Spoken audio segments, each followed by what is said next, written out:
Welcome to the heart of the host, where transformational leaders reveal what it takes to shape the energy, lead their teams, and create experiences that change lives long after the conference closes. And now, here is the personal development MC himself, the host of hosts, Christian F. Johnson. Are you ready? Then let's go! Listen, every transformational event begins with, like way before the door opens or the ticket is sold. I mean, it begins in the heart of the host and their intention, their burden, their commitment to creating a space where people can actually shift. And as an MC, I have learned that the heart of the host, it sets the tone for everything. I mean, the atmosphere, the flow, the transitions, and ultimately the transformation. And this podcast is where we study that heart. It is here where we explore the mindset behind leaders who carry the vision and develop the teams and attract the right audience, protect those atmospheres, and steward experiences that leave people changed. And in this first episode, we have an incredible leader, a speaker, an author, an entrepreneur, someone who I've had the honor to partner with, who hosts a transformational experience that we all can learn from. He is the founder and CEO of BookThinkers, where he and his team help hundreds of authors every year turn their books into powerful tools for growth, impact, and connection, through short form thought leadership videos. I'm talking about podcasts, booking. You've seen some of the hosts, if you've been following me, that he sends some of these authors. I'm talking about social media management, influencer driven book promotion, and a transformational event called BookThinkers Live that he connects authors with their ideal audience. All right. As I said, I've had a privilege to working with him and served as the personal development MC for BookThinkers Live, and it was every bit of awesome. Family, help me welcome Nick Hutchison to the heart of the host. Welcome, my brother. Ooh, that was an intro. It's almost like I need to hire you to introduce me on stage, which is exactly what I did. I need more of that energy in my life, man. Thank you so much for being you. Man, look, I appreciate you. Look, you've been traveling all over the world, man, just coming back from speaking, correct? Yes, I was just at Limitless Live, not to be confused with BookThinkers Live, although they were both epic. That was Jim Quick's event out in San Diego. It was 3 days. Everybody was a celebrity except me. So I was just so grateful to be there and to share my love of books with their audience. Man, look, amazing. And you are a celebrity, okay? I just want to put it out there. Like, you are amazing. You're awesome. And listen, you guys, while you're watching and hearing this, we're bringing on people who live this life, not just wears the T-shirts, even though he wears the T-shirts and he lives the life, okay? But he truly has a transformational experience. And as to kick this off, I wanted to go straight there, Nick. Like right there, let's go with all the things that you do, but specifically with BookThinkers Live. I got to know, when you're dreaming, envisioning about BookThinkers Live, what is it that you want your attendees to walk away with? I believe that while personal development is meant to be personal, it's not meant to be lonely. And Christian, so many authors, coaches, consultants, speakers, podcasters, thought leaders, they're the most motivated person in their local community, friend group, or family. And it's a lot of energy to be constantly feeding that out to people that don't love it as much as you do. And so I wanted to curate a space where people felt unconditionally supported. At this event that I was just at, Limitless Live, they were doing kind of feedback from the audience, and somebody grabbed the mic, an audience member, and they said, after these 3 days, I met more people that unconditionally supported me in the last 3 days than I have in my entire life. More than my friends, more than my family. And I think that's what BookThinkers Live is also about. It's tough to build a personal brand. It's tough to sell books. It's tough to attract your target customer into your universe and provide them value.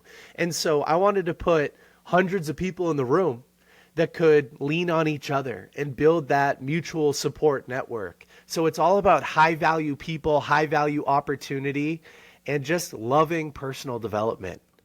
Oh, I love that. Every bit of that. Powerful, and it's tangible. That's the heart, and that's the part too that I love with working with the team. You said to me personally, you said, listen, I don't want people to walk away just with information. I want them to actually demonstrate this when they leave, right? And that was the heart when we were when I was emceeing the event, to make sure that we have those moments that long after the event is done, they're still not only talking about it, but they have something tangible to walk away with. I love that. So what do you think of, so you just came from an event, you said it was pretty much transformational, but what do you think makes an event or a space transformational? There are a number of different factors. I was thinking back to you introducing Stephen Pressfield onto the stage at my event just about a month ago. And when I was on stage talking with Stephen, he kind of joked around and he said that events like this in the personal development space, they tend to be a form of resistance. And what he meant by that was that people show up, they take notes, they go home, they feel amazing, but they choose not to take any action on what they learned. And therefore, the event becomes nothing more than entertainment, not education, which is what they thought they were coming for, but they rarely follow through with. And so coming back from Limitless Live, like, why was it transformational? Why was the BookThinkers event transformational? It's because we give you the space to be your authentic self with unconditional support and love in the room, right? It's okay. We're giving you permission to be vulnerable and ask for help. And then we just pile all of these resources into your question and help you solve the problem, actually give you the support that you need to go take action on what you need most. And so Napoleon Hill says, action is the real measure of intelligence. I don't think people need to show up to these events just to get the information. The transformation takes place when they take the information and they use it to solve their problem, to build their skill, to satisfy their curiosity, to think bigger. And so it's all about taking action, Christian. I love that. That's where man. it's at. That's so powerful, even taking action. And I got to ask, from a host perspective, right? I know when I've hosted things or emceed or different things, even in BookThinkers Live, like there were moments where I'm working, right? And I'm like, but there have been moments that even you allowed, even in the space for me to receive. As a host of an event, like, what do you receive, like, in the real-time moments? What have you personally even received from the last BookThinkers Live personally that has helped you as an entrepreneur, as a leader? Sometimes you don't know if you're having a positive impact or not. I mean, social media is amazing, the likes, the comments, the shares, but that's done behind a phone screen. And so there's a little bit of a disassociation. When you host hundreds of people in a physical room and you get to hear their testimony, you get to watch them cry, you get to hear them cheer, like that's a really special moment. And so what did I receive? I received validation that all of the work that I put in behind the phone screen, behind the computer screen, creating podcasts, creating content for social media, that it's actually creating change in people's lives. That's what I received being the host of this event and kind of watching you do what you do as well, because instead of having to MC the event myself, I got to kind of delegate it to you. That's your superpower. That's your uniqueness. And then I got to observe how the audience would interact with the content from stage without having to be the one on stage, because it's tough to be present sometimes in those moments. And so I got to be an audience member for a good chunk of my event, which was one of the primary goals. Oh, man. I love it. I told people, I said, man, Nick can walk around and kiss babies if he wants to. And I seen you interacting with the people, and just to not have that stress, on the day of, to be in that place. Like, yes, you're still leading. Yes, you are still the one that's in charge, but between you and Luke and myself, and the amazing team that you have, you put all the work in that when you get there, it's really time to be present with them. And so many people I listened to, they had the true relationship. And I would encourage somebody who is in this space, and you're like, you know what, maybe I haven't had an event in a while. I haven't had a conference. I had anything like that. Like, Like, people miss you, right? This whole COVID thing had us like isolated, right? And so now doing things like this, I know it can be scary, but I encourage you. I'm gonna let Nick encourage you as well from this place to say that these people need to touch you and hear you. So many people are like, yeah, just to be in a room with Nick and the team, to do this, to do that. They had an intention. Anytime you show up to an event or you're hosting an event, Nick's had one instruction. He said, when you start this, he gave me a lot of freedom, but he said, I want to set this event up. I want to set this experience up with an intention. What are we going in here with? And that sets the atmosphere for transformation to begin. And so I'm grateful for that. So Nick, if you could give like one piece of advice to someone who is, stepping into that role of hosting or creating these transformational spaces and hasn't done it since like COVID, or, is in some place of resistance or fear of a loss of finances, disappointment, like what would you say to help them push them forward? I would say two things. The first is a little bit of a cliche, but it's very relevant to this subject. And that's that if you're going to eat an elephant, eat the elephant one bite at a time. These events are big, right? There are a lot of logistics and moving pieces. And so don't try to tackle it all in one day. Slow and steady wins the race. No matter how many times you read Aesop's fable, The Tortoise and the Hare, the tortoise always wins. And so what I did with you and the team was for about 6 months, we just tried to tackle something one bite at a time. So that's the first piece of advice. Slow and steady wins the race. The second piece of advice is it's a team sport to host an event. You don't have to do it all by yourself. You can delegate certain aspects of it to people that enjoy what you're delegating them. So emceeing an event is a great aspect of that, or a great representation of that. I felt a little overwhelmed when I envisioned hosting the entire thing myself from stage, introducing everyone, trying to keep the audience engaged. That was the straw that would break the camel's back. And instead, I delegated that to you. And that's your superpower, Christian, is to hold that space for me to host, but then also receive as an audience member. And so that helped me commit to the event. It helped me organize the event, and it helped me lean into the things that are my superpower, which was attracting the right audience into the space, working with some of the speakers. And so, like I said, I think that it would have been just a little bit too overwhelming if I also tried to MC the event as well. Wow, amazing, man. I have about two more questions in my mind real quick. Y'all stay here. This is about to get really, really, really good. Because people who have events, they have, and you had sponsors, partners in the event, okay? I think this is gold. This is a masterclass all by itself, right? Nick, when you're building these transformational events, like what are you looking for when you're working with somebody who's going to be a potential sponsor? Like how do you know it's the right fit? Because you knocked it out the park. I've heard testimonial after testimonial, but I won't take the thunder from you. Tell us what you're looking for. What is it that can serve the audience?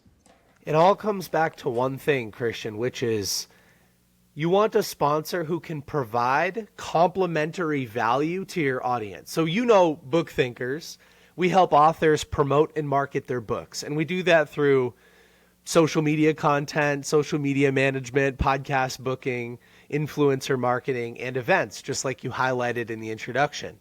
But what else do authors need? That's the lens through which I started to prospect for sponsors. Who in my network can provide value to the same people I'm trying to provide value to?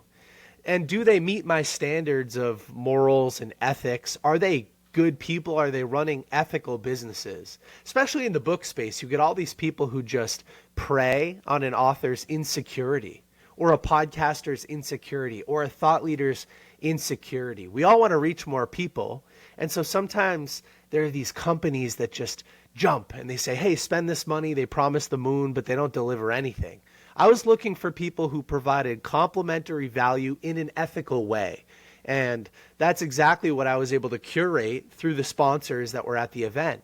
And I heard, just like you did, so many amazing testimonials from attendees saying, hey, the people that you put on stage and the people standing in those booths out in the exhibition area, like, they were exactly who I needed to speak to. So thank you, right? And that's exactly what I was going for. Oh, amazing. Listen, I could talk to Nick all day long and give all this information out to show you value, to encourage you while you're listening and while you're watching. But more importantly, I want you to connect. Nick, do you have anything coming out? Or do you have something that we can look forward to? Is there another Book Thinkers live in the works or anything like that? There is. July 11th and 12th. In Boston, Massachusetts. We are doubling the length, doubling the size. We're going for 400 to 500 people next time. I can't share any of the speakers just yet because it's a little bit of a secret, but I promise you we're going bigger, we're going better, but we're going to keep that same level of authenticity, and we are going to drive towards action. Because like Stephen Pressfield said, we don't want these events to become a form of resistance. We want people to leave those events feeling saturated, but ready to take action on what they've learned. And Christian will be there emceeing as well. Amazing, amazing. Is there a registration open for that yet? A waiting list, anything? There will be by the time you put this out, absolutely. So we'll have the link in the show notes below. Absolutely. Register. And listen, before we close out this area, I want to speak life to you. Listen, what you carry matters. What you protect matters. The value of attending, the experience that Nick is speaking of, the listening, the learning, the connecting with experts, and positioning yourself with the right people in the right room, that is transformational. Experiences like this can fast track your journey. It can help you get unstuck. It can help you reset, align, move further than you have ever imagined. Listen, invest in yourself. Invest in your growth. Make the decision that your next level is worth the investment. Listen, I believe that a season is here for us, and this season is coming with us in mind, and it's events like this that can help take our business, our life, our ministries, our books to the next chapter. So, Nick, thank you so much for your wisdom and your insight and your leadership. You're amazing, man. Family, thank you for joining us on The Heart of the Host. I am Christian F. Johnson here with Nick, and we are grateful. So until next time, may good, great, and awesomeness continue to flow to you and through you. Blessings. Blessings.